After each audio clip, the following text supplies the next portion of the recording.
The Papa Haydn variations are a series of short pieces where we can imagine Papa Haydn going for a walk with various animals. There's a cat prowling, we've got a kangaroo jumping, and we've got his dog.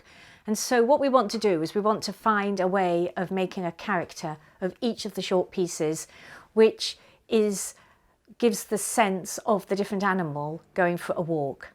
Now we start with Papa Haydn himself.